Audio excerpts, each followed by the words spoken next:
de, de tempo para entender a proposta da resenha.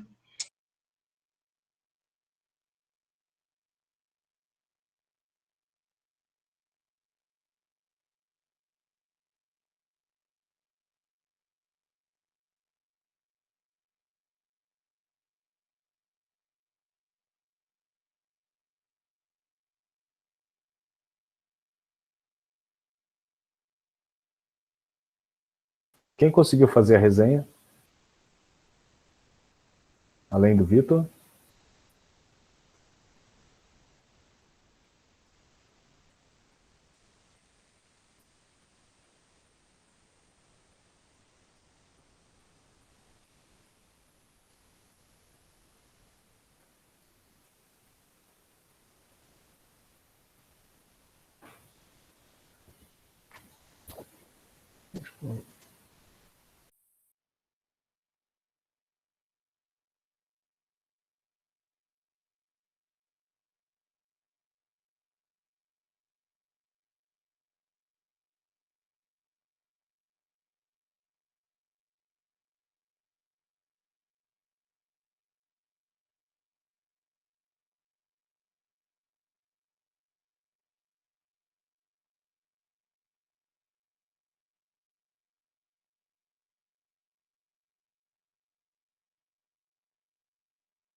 A Aline está colocando aqui que o sinal dela está bem ruim. Aline, a gente está vendo aqui que a gente, na última aula, eu acho que a gente acabou prorrogando, né, no tempo para a entrega da resenha, mas aí a gente não sabe, não lembra muito bem o que a gente está vendo.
Oi, gente.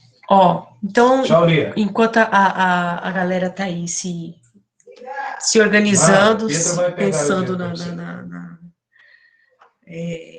para a aula, a gente ia falar, a gente vai falar sobre a questão do mapa conceitual, né? Que é um mapa, que é uma coisa que a gente usa bastante, né? Os professores, em uma situação normal, eles pedem muito essa questão do mapa conceitual. A gente vai falar um pouquinho, eu vou falar rapidinho, porque aí o Sérgio já entra com uma apresentação mais visual para vocês entenderem a questão desse mapa, o que é um mapa conceitual. Porque, às vezes, muitas pessoas, até os próprios professores, até os próprios colegas, colocam o mapa conceitual como se fosse um grande fluxograma, né? Como se fosse tranquilo colocar todas as ideias numa caixinha e ficasse, por isso, um mapa conceitual. Mas o mapa conceitual, eu gosto sempre de pensar o mapa conceitual como uma fotografia, uma radiografia da estrutura do texto. É como se você pegasse o seu texto, tirasse uma fotografia dele e visse os principais órgãos, a principal estrutura, a espinha dorsal, a costela, enfim, que você visse tudo que há de fundamental no seu texto. né? Se eu fosse tirar os adornos, as firulas, os adereços do seu texto, o que é que sobraria dele? Né? O que é de essencial no seu texto? E é muito bacana quando a gente entende o mapa conceitual, porque o mapa conceitual enxuga, sintetiza a ideia principal do texto, né? E faz com que você organize melhor as ideias na hora de uma escrita. Então, eu estou lendo um texto, esse movimento seria muito interessante se a gente tivesse tempo para isso, de ler o texto, né, fazer um mapa conceitual e, a partir desse mapa conceitual, fazer um outro texto. Vocês iriam ver que sairia um texto, uma narrativa muito própria de vocês, mas com as ideias do autor, né? Esse que é o bacana do mapa conceitual. Outra coisa interessante do mapa conceitual é que ele organiza, né, de uma maneira muito sintética e sistematizada, as ideias principais do autor. Ok? E isso facilita também para você escrever o seu texto. Então, quem tem alguma dificuldade na hora de escrever o texto, porque tem uma profusão de ideias e não consegue organizá-las, partir para a escrita de um mapa conceitual, para depois você escrever o texto da maneira corrida, é muito interessante. Esse exercício é muito interessante, certo? E aí a gente vai falar, o Sérgio vai falar também da questão de diferenciar esse fluxograma do mapa conceitual. Mas o mapa conceitual também pode utilizar do esquema do fluxograma, mas ele não é um fluxograma, certo? Ele vai isolar, e isso é importante a gente entender, que o mapa conceitual também, ele tem uma caracterização que é muito própria dele. Então, se você não isola aquele elemento, se você não isola aquele conceito, você não está fazendo propriamente um mapa conceitual. Você está deixando novamente a ideia solta, e não é essa a ideia do mapa conceitual. Eu sempre gosto de dizer que o mapa conceitual, ele passo a passo, ele vai conduzindo para uma narrativa. Então, o modo como você distribui, por isso que é muito difícil, a galera que é dispersa tem muita dificuldade em fazer mapa conceitual, mas é um ótimo exercício. Porque ela vai mostrando, o mapa conceitual vai mostrando um caminho de leitura, vai mostrando um caminho de narrativa, de construção de uma narrativa, tá? Então, quando a gente consegue fazer e entender o mecanismo do mapa conceitual, ele ajuda em várias etapas na escrita de um texto do gênero acadêmico, tá certo? Por isso que muitos professores costumam pedir esse mapa conceitual, mesmo em fluxograma, né, mesmo confundindo com fluxograma, mas porque estimula uma organização das ideias e estimula uma síntese das ideias, né, você visualiza a estrutura desse texto. Acho que por enquanto é isso, a gente pode ir dialogando no vazio do silêncio, mas também aqui pelo chat. Tá, gente? Eu vou fechar aqui o meu microfone, mas estou aqui no chat, a gente pode ir conversando por ali também, tá? Digam aí, ela não é ótima? Bom, vamos lá. Eu gostaria de começar enfatizando duas palavras que a Valesca falou e, inclusive, repetiu. Uma delas ela repetiu, acho que 3 ou 4 vezes. A primeira delas é síntese. E a segunda é organização. Sem organização de ideias, a gente não consegue escrever um bilhete. A gente não consegue escrever uma mensagenzinha para colocar para alguém. Então, a gente sempre está falando isso, né? Você vai escrever e tem dificuldade. Alguém aí tem facilidade de escrever? Eu não tenho. A Valesca tem menos dificuldade que eu, mas tem dificuldade também.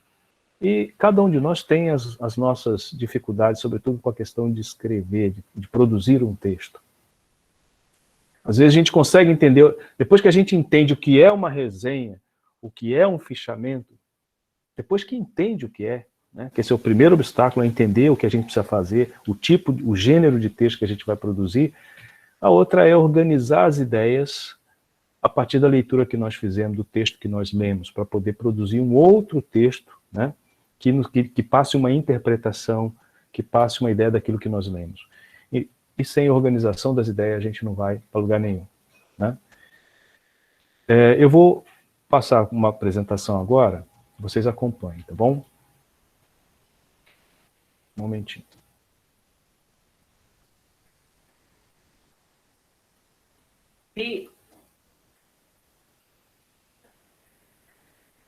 Vamos lá, vamos falar de mapa conceitual. Vejam, nessas duas palavras, mapa conceitual. A primeira palavra, mapa, nos remete à ideia de desenho, de uma estrutura, de algo diagramado, de algo que a gente olha e a gente consegue se encontrar, ou encontrar as coisas, né? Então o mapa nos remete a isso, a um desenho que localiza, que situa, que me permite me situar. E conceitual, relativa a conceito, né? Então se é um desenho conceitual, significa que nós temos que partir de conceitos. Isso é muito importante. É importante entender o que é conceito e é importante ver no texto que nós vamos mapear, né, que conceito nós vamos dar ênfase. A Valesca falou de um elemento fundamental, de um elemento central que aparece. Esse elemento central que vai aparecer, que nós vamos escolher, cada um vai escolher o seu, né? E no entorno dele, é no entorno desse elemento central que nós vamos mapear o texto que nós lemos, né? Então, mapa conceitual começa por aí. Mas vamos lá. Nós temos uma lembrança a fazer. Fazer um texto bom, fazer algo que seja realmente de qualidade, não é uma coisa que vai acontecer de uma hora para outra. A gente não consegue escrever bem, assim, ó, no estalar de dedo, uma mágica, uma inspiração que vem, sabe-se lá de onde, né? Uma inspiração sobrenatural. De jeito nenhum. Um texto bem feito, um texto de qualidade, requer hábito, requer treinamento, requer esforço. Então você tem que se habituar a escrever, escrever, escrever cada vez mais. E é assim que a gente vai melhorando a nossa escrita. A mesma coisa a leitura. A gente vai lendo melhor à medida que vai lendo, né? Não adianta, não existe uma receita de como ler bem. Existem as indicações de como fazer isso. Mas à medida que a gente vai lendo e vai adquirindo vocabulário, vai entendendo melhor as estruturas de frases, os conceitos, as palavras, é que a gente vai lendo cada vez melhor. Então é preciso praticar. Ah, estou com dificuldade de fazer resenha. Faz uma, faz duas, faz 10, você vai ver que lá para a 11ª você vai ter mais facilidade ou menos dificuldade, muito menos dificuldade do que no início, de fazer uma resenha, né? A mesma coisa acontece com a leitura. Você lê um texto, a gente sempre recomenda, nunca leia um texto uma vez só. Você tem que ler mais vezes para entender um texto. Se você realmente quer entender um texto, você tem que ler mais de uma vez. Uma leitura só tem que ser uma leitura explorativa. A primeira leitura é uma leitura explorativa, depois você vai vendo os termos que você não conhece, para depois você fazer uma leitura mais corrida, depois mais uma outra. É assim que você entende o texto. Às vezes você quer entender o texto com uma única leitura, não é assim, né? O que é o conceito? Nós temos várias definições de conceito. Procurem ler um pouco sobre o que é, para poder fazer o mapa, para entender exatamente qual é o elemento, um elemento chave do mapa. Esse é um dos, né? É você pensar no conceito. Então você vai ler um texto, né? Desse texto, que conceitos estão sendo trabalhados? Qual é o conceito, ou quais são os conceitos mais importantes que esse autor, essa autora está trabalhando nesse texto? Se você consegue identificar isso, escolhe um, né, para em torno dele você mapear o texto que você leu. Então o conceito é tudo aquilo que se concebe no pensamento sobre algo ou alguém. É a forma de pensar sobre algo consistindo em um tipo de apreciação através de uma opinião manifesta. Por exemplo, quando se forma um bom ou mau conceito de alguém. É claro que essa ideia de conceito pode virar um preconceito se a gente não tem muita consciência do que está falando, faz pré-julgamentos, toma decisões precipitadas, superficiais, sem explorar aquilo que se quer conhecer. E aí a gente pode cair no chamado preconceito. Lembrando que preconceito nem sempre decorre de falta de conhecimento. Às vezes tem o conhecimento, mas não concorda, não aceita, e aí a coisa pode também gerar várias formas de preconceito. O mapa conceitual, ele faz parte, né, de toda uma preocupação em que a aprendizagem seja sempre uma aprendizagem significativa. Ou seja, nós estamos passando a ideia do mapa conceitual porque a gente quer passar formas de leitura de um texto para que você consiga entender bem o que é esse texto, consiga explorá-lo, consiga mergulhar no interior dele e entendê-lo melhor, né?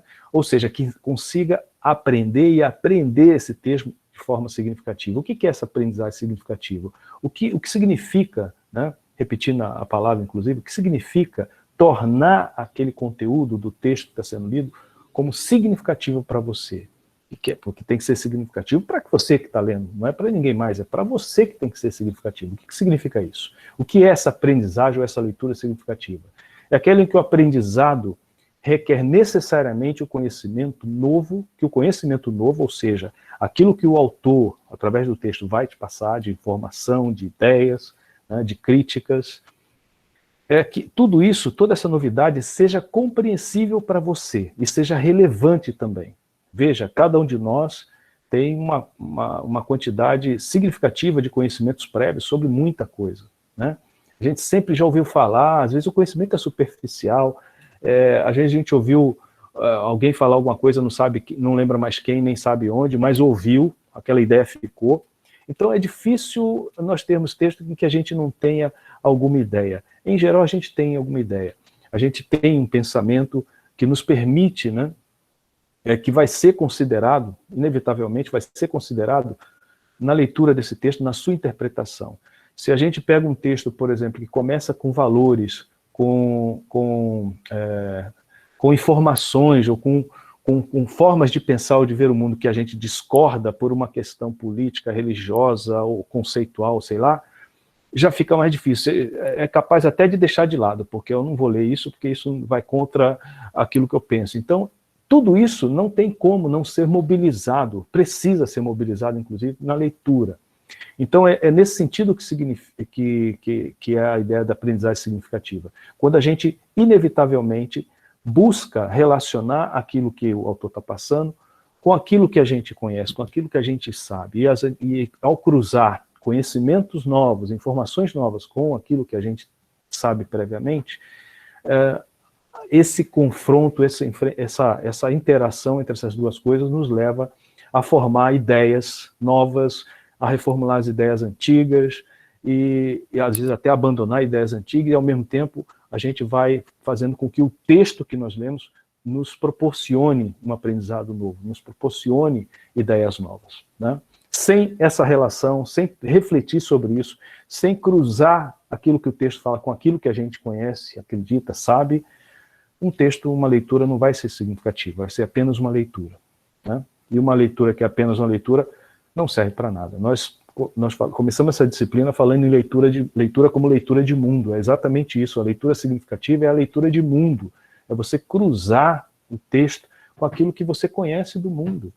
É você buscar trazer o texto para dentro de si, para dentro do seu pensamento, e de uma forma crítica, refutando aquilo que não concorda, buscando informações para argumentar contra isso, e também reforçando aquilo que você já sabe.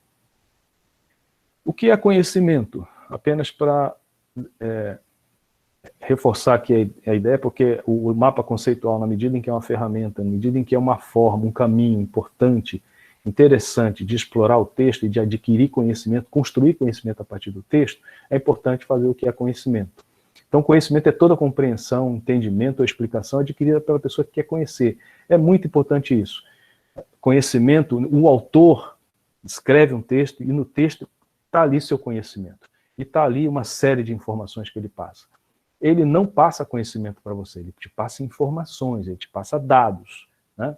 O conhecimento vai ser construído a partir da leitura significativa. Então o conhecimento não é um produto. Se fosse, ele poderia passar, você poderia comprar, pegar e simplesmente beber ou comer, ou enfim, injetar o conhecimento. Não é. O conhecimento é um processo e que necessariamente relaciona a pessoa que deseja conhecer. Então, se você quer conhecer, você tem que desejar conhecer. Você tem que querer isso, né? Com aquilo que você quer conhecer, no caso, o texto. Então, você tem que querer entender o texto e buscar entender o texto. Nesse sentido, o conhecimento é uma... Vamos ver lá. Esse esqueminha aqui, ele já foi apresentado com outras imagens, vocês vão lembrar. Então, você é a pessoa que quer conhecer o texto. Você está com um texto na mão e quer entender esse texto. Tem que querer entender esse texto, né? Vai pegar o texto, nesse caso aqui, estou colocando uma imagem, né? Essa imagem, em 2001, foi 11 de setembro de 2001, estávamos eu e a Valesca em Corumbá, no Hotel Nacional, estava descendo, chegando na área do café da manhã, e a gente olha para a televisão, e está exatamente essa imagem na televisão. Já tinha batido, ainda não estava vindo o segundo avião, estava só o primeiro, já tinha batido, estava uma das torres já fumaçando, como aparece aí, e tinha assim umas 20 ou 30 pessoas na área do café ali, todo mundo olhando a televisão e ninguém entendendo o que estava acontecendo. Ou seja, está todo mundo com uma interrogação imensa na cabeça, olhando uma imagem, uma interrogação imensa que você vai ter ao olhar um texto, o que é esse texto, o que esse autor quer dizer, e a gente tem que buscar, né, entender isso. E entender requer você não apenas ouvir as informações, você tem que processar isso. Você tem que começar a não apenas ouvir as coisas ou ler as coisas, você precisa pensar sobre isso, né? E ao mesmo tempo, na medida em que você vai entendendo o fato ou o texto, ele vai interferindo em você, porque ele vai mudando as suas ideias. Se você lê um texto, começa a ler numa situação e termina de ler esse texto na mesma situação, essa leitura não serviu para nada. Pensem, quando estiverem lendo algo, se você começa e termina igual na leitura de um texto, essa leitura serviu do quê? Então é importante que a leitura, ela traga alguma modificação em você. Se não há modificação, não há aprendizagem. Aprendizagem é transformação. O processo de aprendizagem requer transformação. Sem transformação não tem aprendizagem, né? No máximo tem memorização de informações. Isso serve para pouca coisa, né? Então o conhecimento, olhando isso aí, significa que é uma relação. É assim que tem que ser, né? Você se relaciona com o texto, você busca nele entender aquilo que o autor quer passar.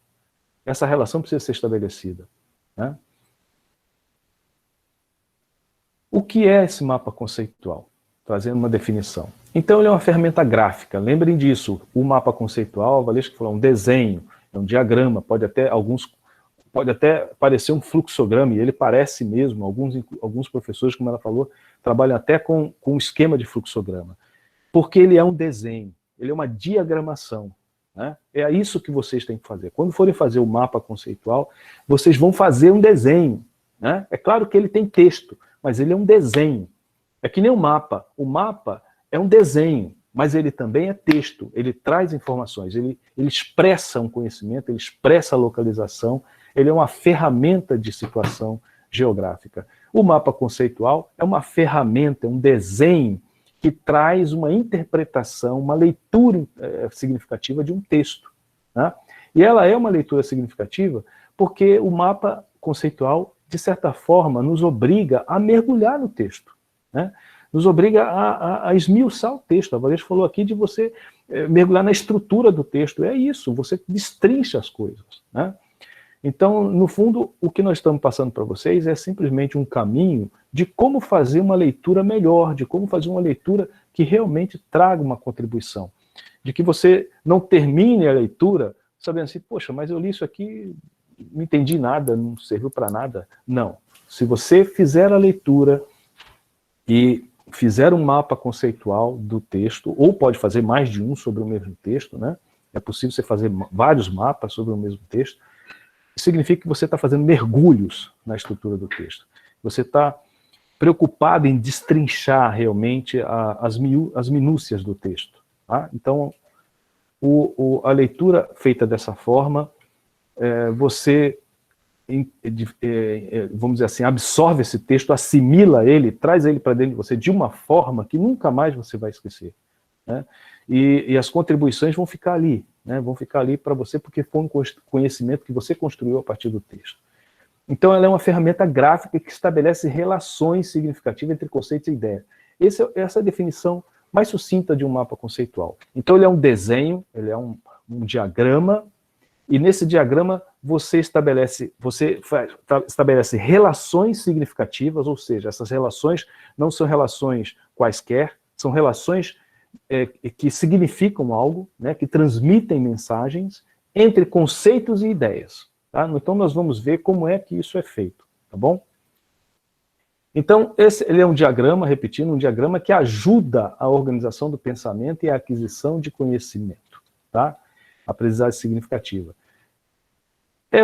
Repetindo, uma ferramenta para que, quando vocês forem fazer uma resenha, o professor pede uma resenha, faz um mapa conceitual primeiro, o outro pede um fichamento, faz um mapa conceitual primeiro, você vai estudar um texto para fazer uma prova sobre determinado texto, faz um mapa conceitual desse texto, ou faz mais de um. Vocês vão ver que o modo como na metodologia de construção do mapa vai fazer com que vocês entrem de tal forma no texto que vai ficar muito tranquilo de fazer uma avaliação, de falar sobre o texto, de apresentá-lo oralmente, etc, etc. Vantagens do mapa conceitual. A primeira delas é essa. Ele organiza as ideias antes da produção de um texto, qualquer que seja o gênero textual. Então você vai fazer uma resenha de um filme. Faz o mapa conceitual do filme. Você assistiu lá a conferência da Chimamanda para fazer uma resenha. Poderia ter feito, ainda dá tempo, faz um mapa conceitual da conferência, das ideias da Chimamanda. Você pode, não precisa ser todas, no mapa não precisa estar tudo, você pode até fazer um mapa completo do texto, mas a ideia não é essa, a ideia é você, de repente, fazer um recorte do texto, aquilo que você julga mais importante, em torno dessas ideias mais importantes que você selecionou, você organiza um diagrama de ideias relacionadas a isso, você mapeia o texto a partir desses elementos que você escolheu, né? Então o mapa, duas pessoas diferentes não vão fazer o mesmo mapa conceitual do mesmo texto, não importa o tamanho desse texto, pode ser um texto pequeno, se duas pessoas lerem, elas não farão mapas conceituais iguais. Logo já estou dando uma dica para vocês, vocês podem até fazer os mapas conjuntamente, trocando ideias, mas ninguém vai fazer um mapa conceitual igual, não tem como fazer, né? Porque se trata de interpretação em cada qual, e essa interpretação, você faz essa relação com o texto, cruza as informações, as ideias novas, com aquelas que você tem, e cada um de nós tem experiências diferentes, tem ideias diferentes, valores diferentes, etc, etc. Né? E leituras diferentes, né? Tem gente que tem mais bagagem de leitura, tem gente que tem menos, tudo isso interfere, né? Ele ajuda também a desenvolver a argumentação com coerência e consistência. Então, como você pode fazer vários mapas, às vezes você pode fazer um mapa conceitual apenas para retirar do texto, encontrar no texto a argumentação do autor sobre determinado aspecto, determinado conceito, determinada palavra, determinada situação, né? Então você pode, novamente o mapa ajuda você a mergulhar no texto para retirar aquilo que você deseja do texto, né? Então, os elementos de um mapa conceitual. O que compõe esse diagrama? Agora, pontuando de uma forma mais clara. Conceitos, é sempre conceitos, mas às vezes pode ser um conceito e em torno dele várias ideias, ou conceitos que vão se relacionando com esse conceito central que você vai escolher, né?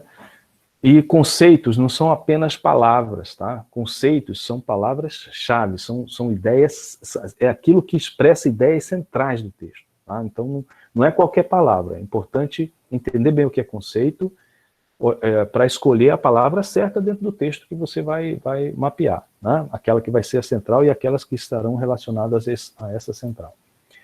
Inter-relações entre conceito, ou seja, na hora de a gente fazer o desenho, a gente coloca o nosso conceito no centro e vai colocando outros de forma a estabelecer relações claras entre esses conceitos, tá? Entre essas palavras. Quando eu falo conceitos, dentro dos balãozinhos, já já vocês vão ver os quadradinhos, os balãozinhos, esses conceitos, na verdade, serão palavras que você vai colocar ali dentro. Às vezes uma expressão, às vezes pode ser mais de uma palavra. Tá?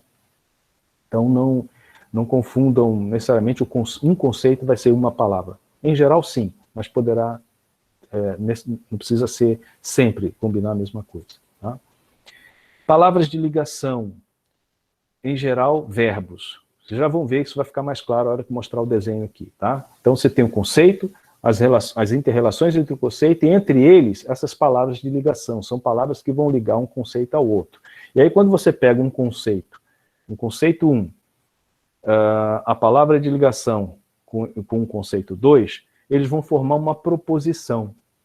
Ou seja, se eu pego dois conceitos e a palavra de ligação entre eles, ao ler esse conceito, a palavra de ligação e o segundo conceito, eu tenho uma proposição, ou seja, é uma frase, é uma mensagem completa, uma ideia completa, relacionando um texto, um conceito com o outro, tá?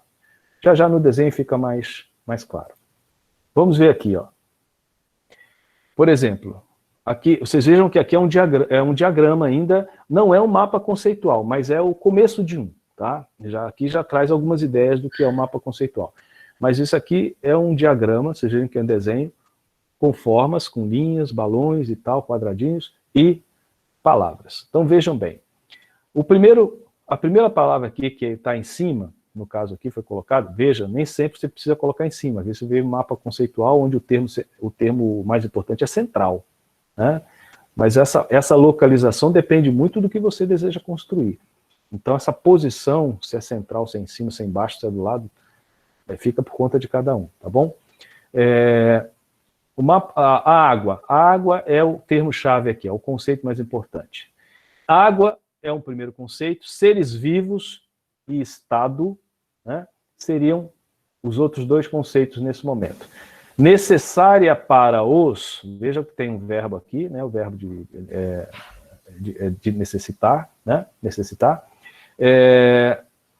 e seres vivos. Então aqui é a frase de ligação e os dois conceitos. Quando você lê de um para o outro, nesse sentido, água é necessária para os seres vivos, isso formou uma proposição. Nesse caso aqui, água muda de estado. Estado pode ser sólido, pode ser líquido, pode ser gasoso. Vejam, sempre lendo nesse sentido, você forma proposições. São mensagens, ok? Então, se a gente lê direto aqui, ó, água muda de estado, e estado pode ser sólido, líquido, gasoso, ok? Então, é uma forma de diagramar a ideia muito simples para formar proposições a partir da ligação coerente, clara, entre dois ou mais conceitos. Vamos ver outro. Aqui, já separando cada um para a gente entender. Os dois conceitos, água e gelo, né? E com três proposições distintas, né? Água, com a frase de ligação, pode ser gelo. Água se transforma em gelo. Água, às vezes, é gelo. São três ideias simples, relacionando de forma diferente dois conceitos distintos, ok?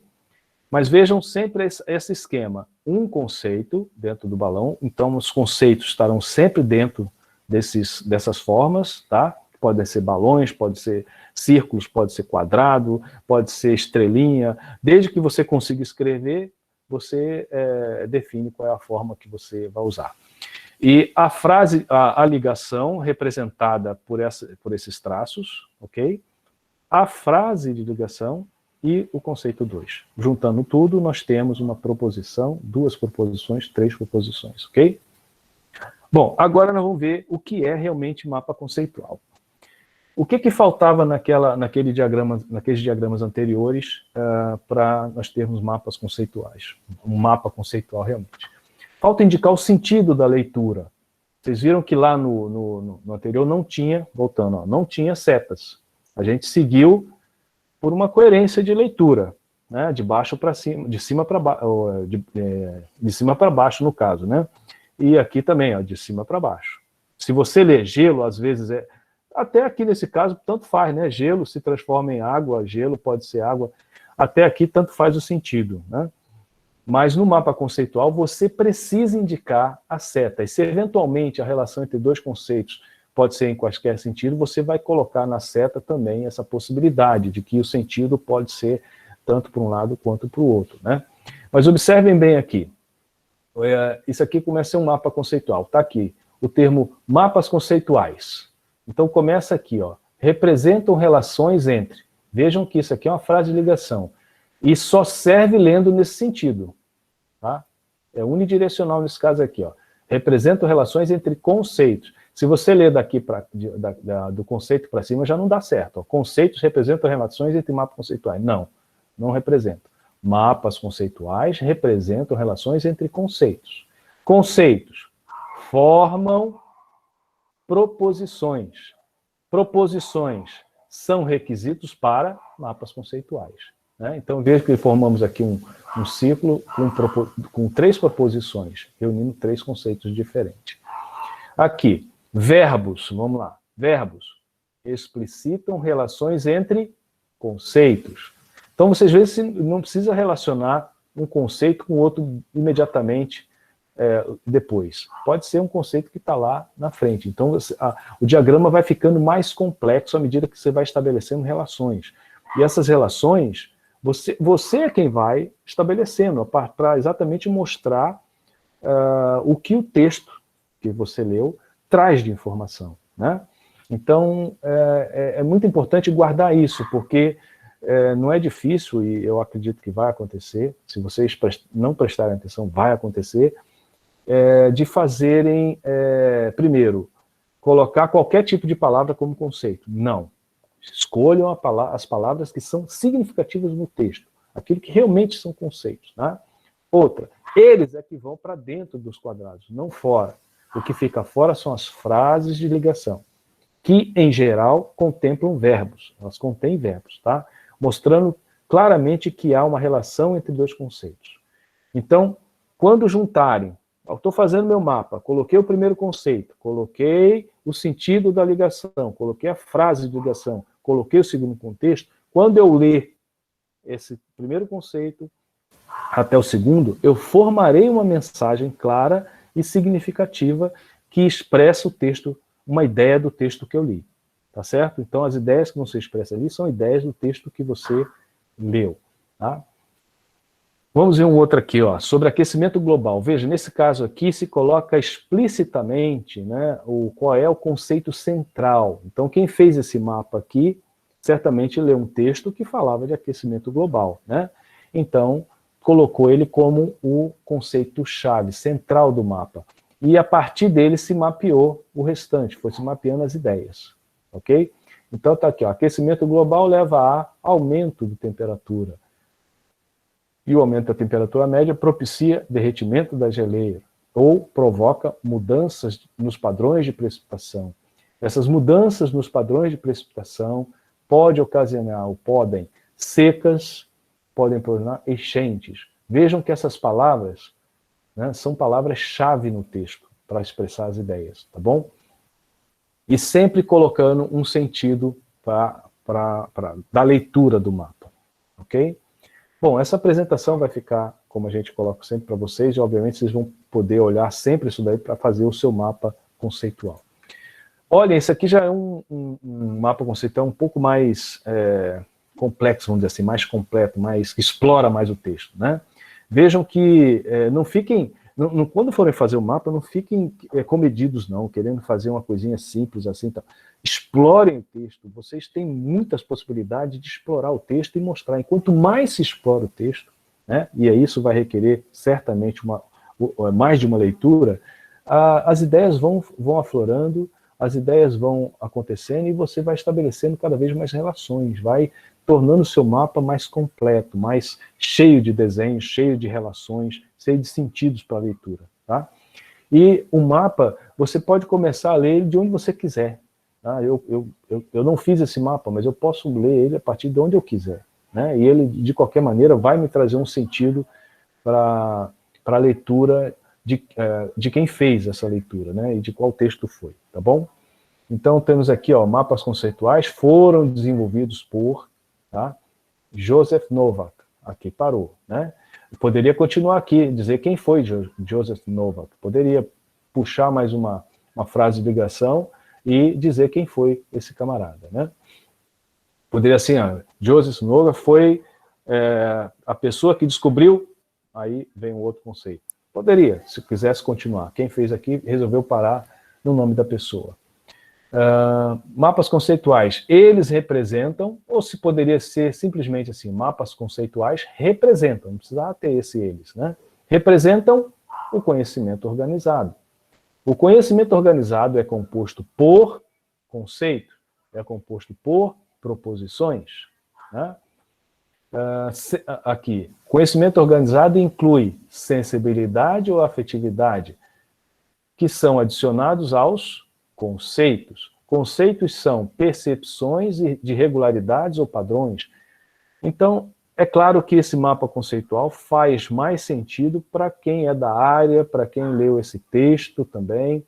Então, o mapa conceitual carrega isso, carrega a especificidade da área ou do texto que foi lido, né? Então, obviamente, as palavras que vão estar aí, os termos, né, vão ser termos muito específicos, às vezes é um vocabulário bem específico do texto lido.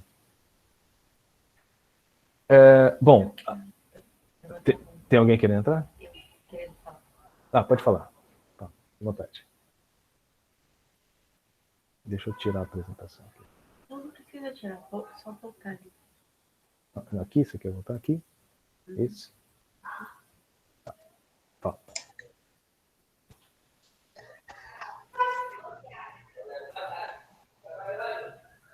Não, fechar seu microfone.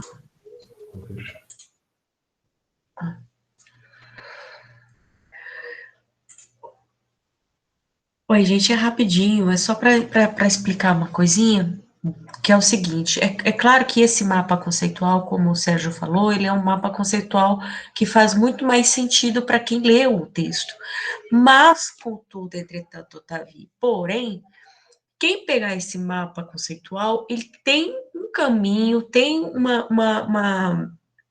uma forma para escrever ou para compreender esse texto que ele não leu, né? Então, o mapa conceitual, ele te dá essa possibilidade de você, mesmo não lendo o texto, você ter condições de falar sobre o texto. Então, percebam que ele é um tanto mais complexo, né? Muito mais ramificado, porque ele está também com muitos detalhezinhos que podem ser ainda mais enxugados, mais cortados. Mas percebam que dentro desses quadradinhos aí, dessas formas em que estão os conceitos, você não pode expandir com mais de 3 palavras, porque senão você começa a colocar tanta coisa dentro do quadradinho que já não é mais um mapa conceitual, é um outro texto, tá?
Ficou mudo. Tá mudo, professor Sérgio.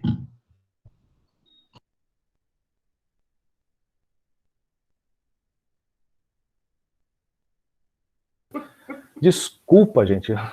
Ficou fechado o microfone, eu repito. Não, o que eu estava dizendo é o seguinte, vou repetir. Quando você olha o mapa conceitual, o que precisa ressaltar é desenho, é o diagrama. Se eu olho o mapa e começo a ver texto, a primeira coisa que eu vejo é o que mais vejo, então tem alguma coisa errada. O mapa conceitual precisa ser um desenho, ele é fundamentalmente um desenho, tá? Que estabelece relações claras, significativas entre conceitos. E conceito é o quê? Uma palavra, duas talvez, né? Não mais que isso. Se a gente começar, como a Valência falou, ter muito texto dentro dos balões, ou até fora, as frases de ligações também são frases curtas, né? Às vezes é um verbo só.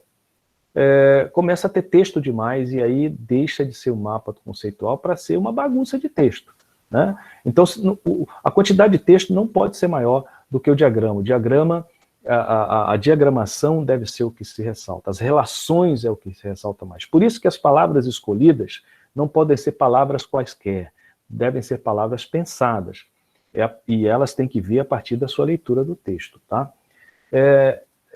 Assim, nós vamos pedir um mapa conceitual para vocês e vamos até sugerir, dada a dificuldade de se fazer isso, às vezes com um celular e tal, fazer isso à mão mesmo. Você pega lá, desenha, usa uma régua, faz primeiro um rascunho, obviamente, depois pega uma régua e tal, e desenha num papel em branco. Depois vocês podem simplesmente fazer uma fotografia do seu mapa e enviar para a gente. É assim que nós vamos sugerir que vocês façam, né?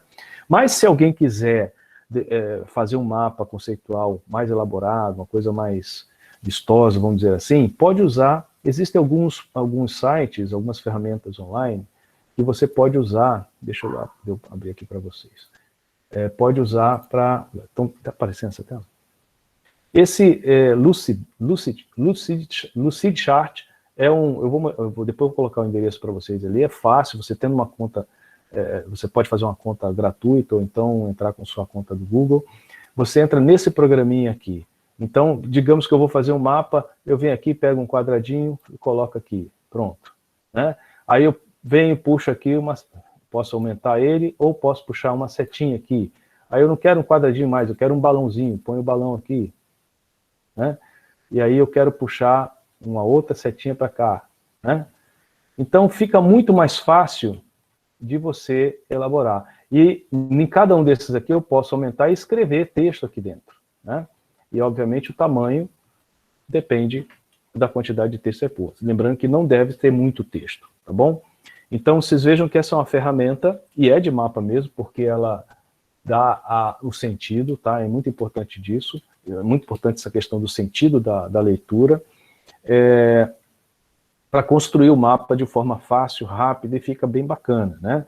É claro que eu acho que para fazer isso em um celular, acho que fica um pouco complicado. Mas nós vamos passar mais o endereço aqui, uma ferramenta, tem outras, tá bom? Para que vocês no futuro, se precisarem fazer um mapa conceitual e quiserem fazer assim, tendo um acesso de repente a um computador, um laboratório do Secult e tal, ou enfim, ou em casa mesmo, não sei, tem aí uma ferramenta online, gratuita, que você pode fazer mapas conceituais assim, muito fácil e muito rapidamente, tá? E fica uma coisa bem acabadinha, bem desenhadinha, tá bom? Mas, repito, para nós, vocês poderão fazer a partir do desenho mesmo, desenhando, tá bom? Portanto, para fazer um bom mapa conceitual, é necessário que vocês leiam o texto mais de uma vez e queiram interpretar esse texto, entendê-lo, né? Mergulha nele, tenta entender esse texto, tá bom?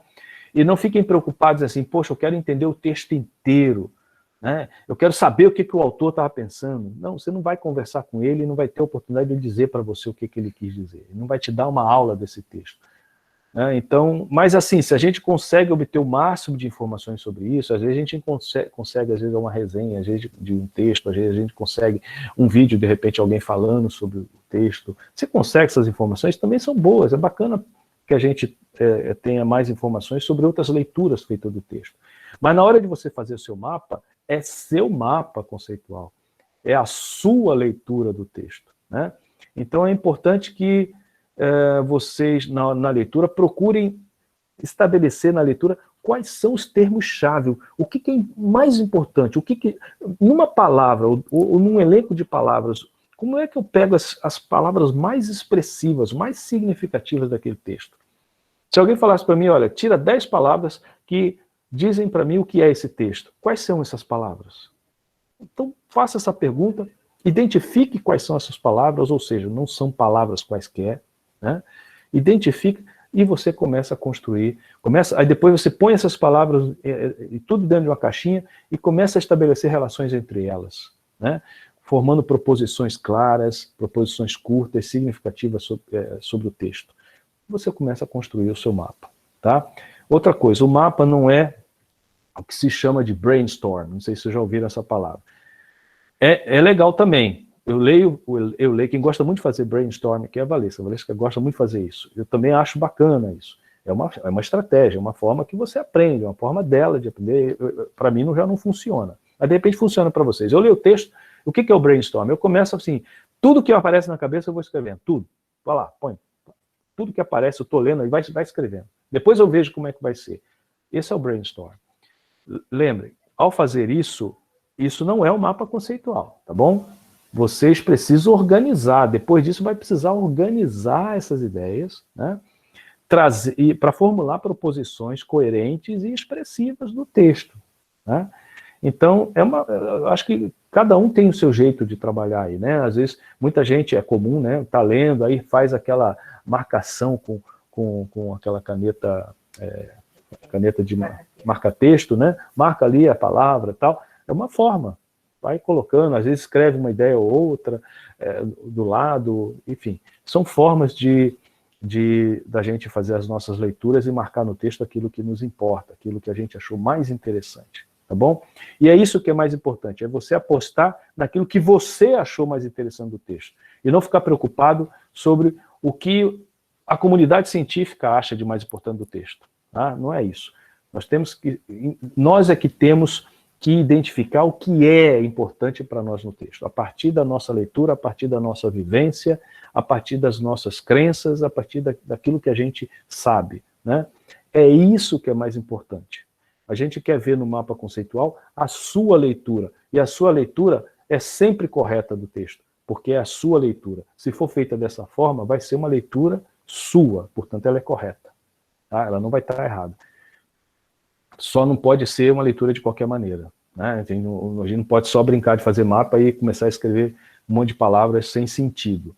Eu vi mapas conceituais feitos assim, onde dentro do balão tinha preposição para, por exemplo. Porra, preposição para não é um conceito, tá certo? Não é, de forma nenhuma, em nenhum texto, a preposição para é um conceito, certo? Então, é claro, não houve um entendimento daquilo que a gente acabou de dizer. Dentro dos balãozinhos, dentro dos quadradinhos, devem ter conceitos. E conceitos não são palavras quaisquer, né? São palavras-chave para a compreensão do texto. São palavras-chave da sua compreensão do texto, né? E para isso, a gente precisa fazer mais de uma leitura. Recomendação: faça uma primeira leitura, marque aquilo que é mais importante. Tente trazer isso que foi anotado para uma folha em branco. Faça uma segunda leitura, né? Comece a desenhar as relações entre essas palavras. E, se for possível, depois faça uma terceira, né? Para você ver se o seu mapa conceitual, se tem mais alguma coisa que você poderia acrescentar nesse mapa conceitual a partir das leituras que você fez no texto. Assim, você realmente vai fazer um mapa conceitual que vai trazer uma leitura significativa do texto, e não uma leitura feita de qualquer jeito, uma leitura rápida, tá bom? É isso.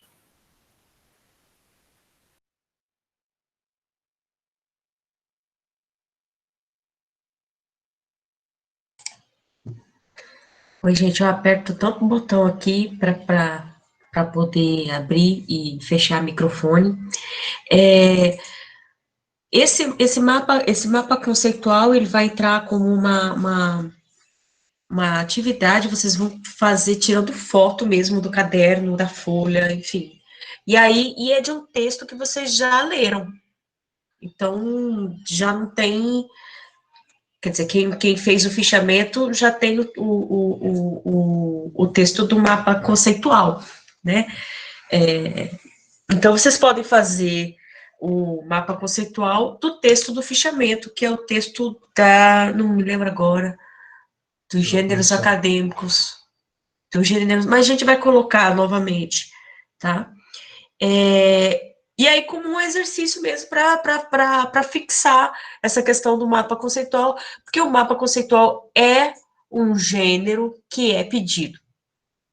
E aí, a galerinha que vai enfrentar, e eu tenho certeza que vai conseguir enfrentar, porque já vai ter uma outra condição, o semestre 2020.1, né, ou o semestre do ano que vem, com certeza os professores já vão entrar nessa perspectiva de pedir alguns gêneros um pouco mais complexos, inclusive o mapa acadêmico, tá? O mapa conceitual, né? A gente vai deixar disponibilizado, vai deixar ali como modelinho para vocês seguirem, tá?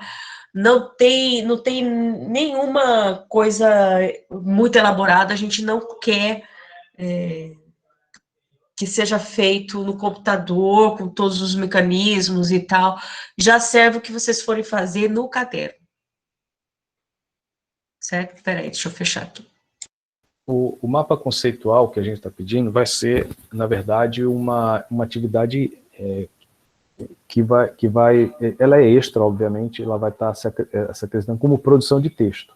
Vejam que semana passada não, essa semana a gente falou de um exercício extra que é para quem está participando aí da Semana de Pesquisa e Extensão do Secult.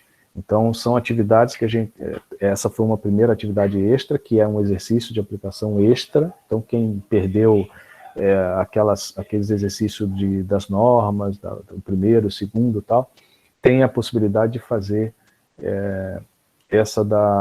esse relatóriozinho da Semana de Pesquisa e Extensão do Secult, para colocar como uma atividade extra que vai compensar, vamos dizer assim, né?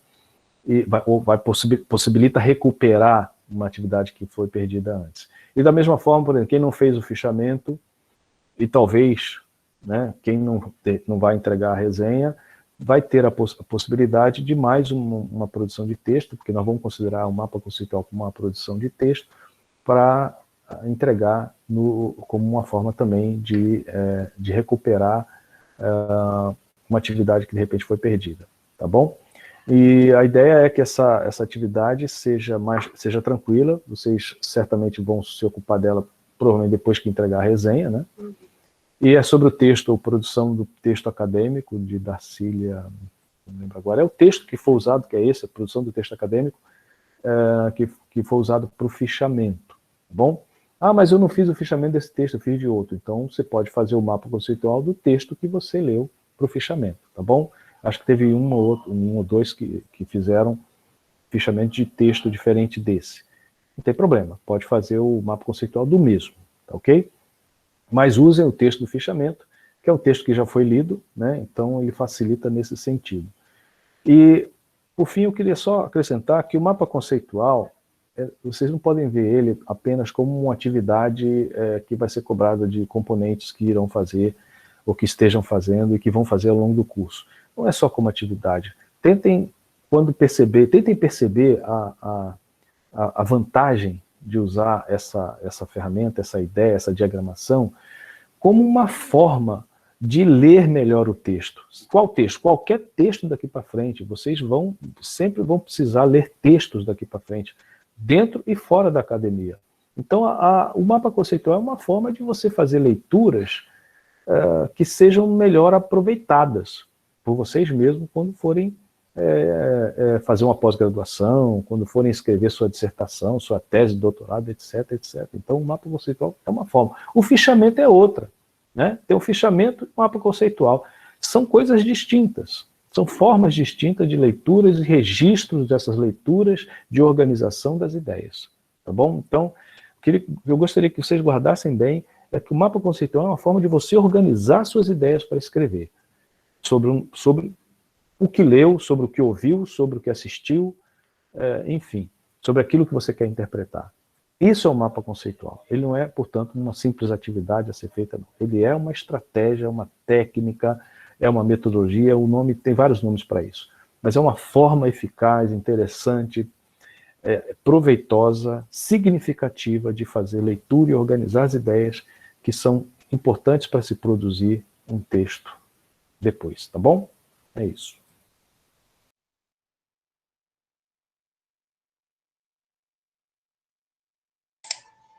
Raquel, deixa eu falar. Não, eu ia... Raquel, eu vou ver direitinho, que eu não lembro mais. Eu não lembro. Mas eu tenho na gravação da aula da semana passada, eu não lembro quem foi que observou aqui durante a aula, que precisava de mais tempo. Foi você mesmo, né, Raquel? Então, eu vou recuperar direitinho qual foi o dia e a gente coloca para vocês no grupo, tá bom? Mas é certamente para a semana que vem. Agora eu não lembro qual o dia. Tá bom? Eu vou dar uma olhada. Foi pro dia 30. Eu acho que Foi pro foi dia isso 30. mesmo, Vitória. Eu acho que foi isso. Então a Vitória está adiantando aí, tá? Dia 30. E o mapa conceitual nós vamos colocar assim para o final, tá? Para o final do período mesmo, para que vocês tenham tempo para fazer isso. Ok? Então não precisa se preocupar assim, poxa, tem 2 coisas para fazer agora, tá? Não. 3, né? Na verdade, está rolando aí o relatório da semana. Mas o relatório da semana, gente, para quem está participando da semana, é uma coisa muito simples. Eu assisto e escrevo ali o que eu ouvi, enfim, é isso. É uma forma de vocês participarem do evento e aproveitarem, inclusive, o evento. Foi isso, tá? E, ao mesmo tempo, terem aí uma oportunidade de recuperar uma nota passada, tá ok? E aí nós vamos colocar para o final para que vocês possam, no caso o mapa conceitual, para que você possa ter um pouco mais de tempo para fazer isso. Tá bom? Mais alguma dúvida? Oi? Fala, Raquel. Eu queria saber se tem como parafrasear uma passagem já parafraseada de um livro.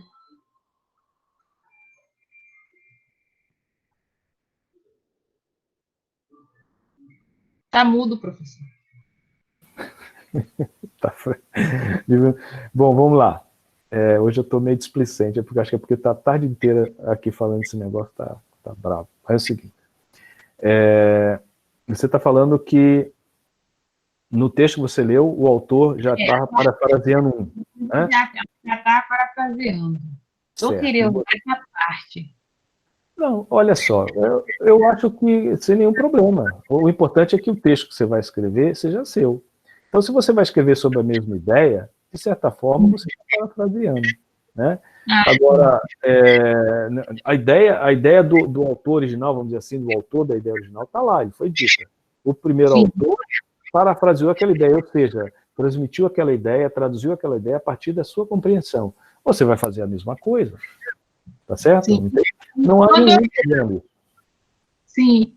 E a referência, eu vou usar a dele ou a dela? O artigo dela.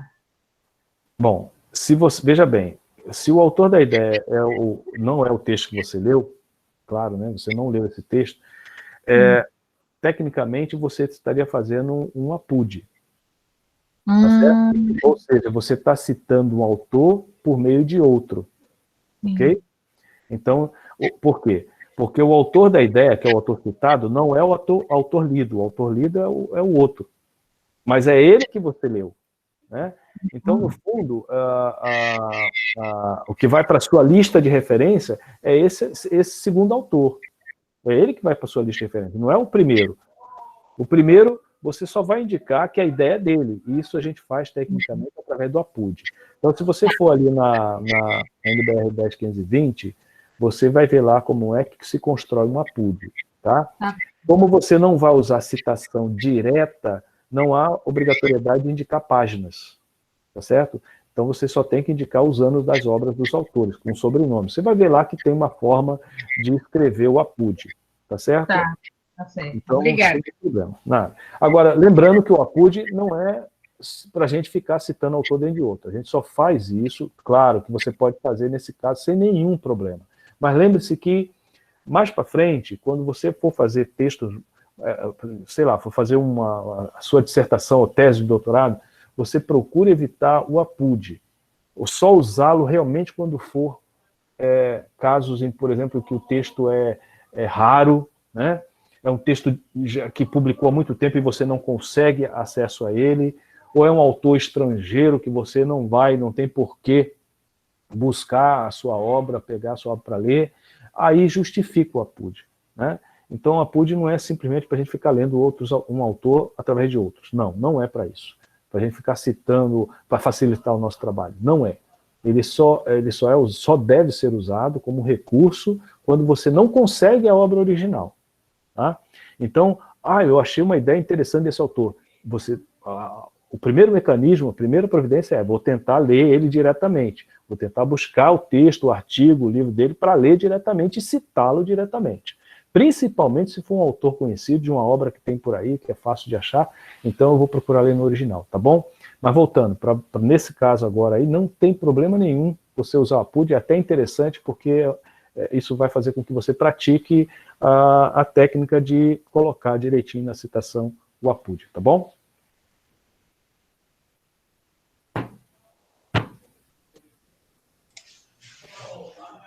Massa, gente, massa. Professor, eu tenho uma dúvida sobre Fala.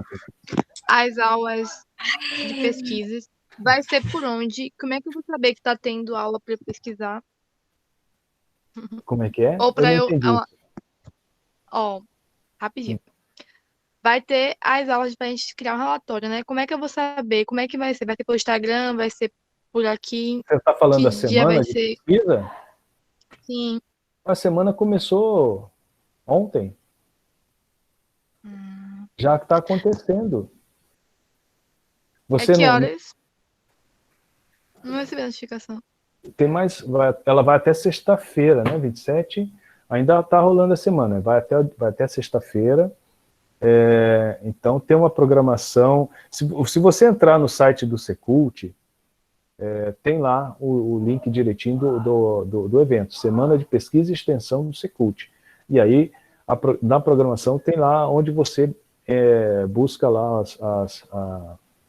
os eventos. Acho que é tudo através do canal do YouTube. É tudo através do canal do YouTube. Tá? A Valesca vai... Oi, Vi. Ó, eu vou repostar o link da inscrição do evento. Se você não fez, ainda dá tempo de fazer. Inclusive, dá tempo ainda de colocar algumas atividades lá já.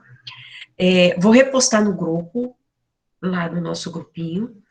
E através desse link, você além de fazer a inscrição, você já pode também ter acesso à programação. Aí é isso que o Sérgio falou de estar no site do Secult, tem a programação toda direitinho, mas na TV UFRB também. E aproveitar que amanhã tem muito evento, muita atividade amanhã.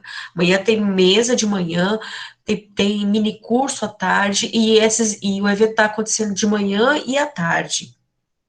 Ah, Aline, você viu? Tava toda nervosa. É verdade.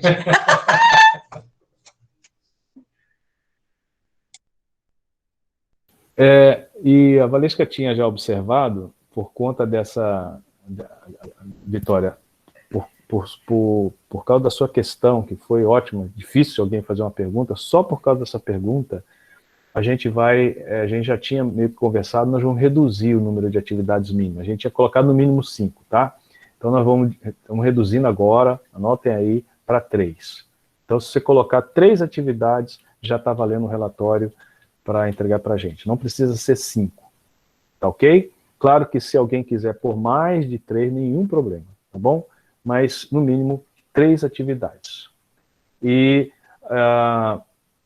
é importante que vocês façam a inscrição, não por nossa causa, mas para que vocês tenham a certificação de participação no evento. Isso vale para vocês como atividade complementar, e é muito importante isso também, tá bom? Então participem do evento, a ideia é exatamente essa. Lembrando, não são mais 5 atividades, são só 3. Eu coloquei um modelinho lá, viu, Vitória? Tem um modelinho, lembrando a todos, eu coloquei, vou postar novamente esse modelinho para vocês fazerem um relatório dentro daquele modelo que eu coloquei. Eu coloquei para 5, então lembrando que é só para fazer 3, tá bom?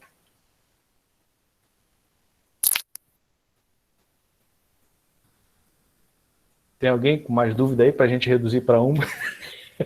Tô brincando. Não, já não vou reduzir mais, é só 3. Massa, Vice. Vai sim. São, é, são mesas bem interessantes, bem bacanas. E tem uma mesa bem bacana hoje, viu? Que rolou. Já fazendo a propaganda, tá? Fica tudo gravadinho. E no Insta também você recebe. Se você seguir, né, terceira semana de pesquisa e extensão, você recebe também, enfim, fica antenada com os links da programação daquele momento, daquela hora, e como a Aline mesmo comentou, também vai para o e-mail. Tá bom, gata? É isso, gente. Acho que Gravado?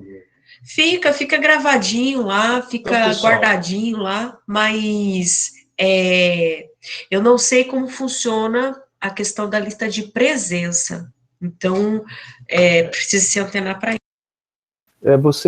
Vocês podem, inclusive, lembrança que ficam gravados, se perder uma atividade que já passou hoje ou ontem, e quiser assistir essa atividade e colocar no relatório, tá valendo para a gente, viu? Não vale para você mais colocar presença porque faltou, não estava presente na hora do evento.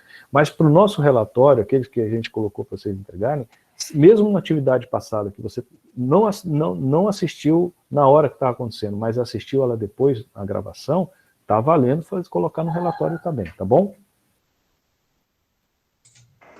É isso, gente.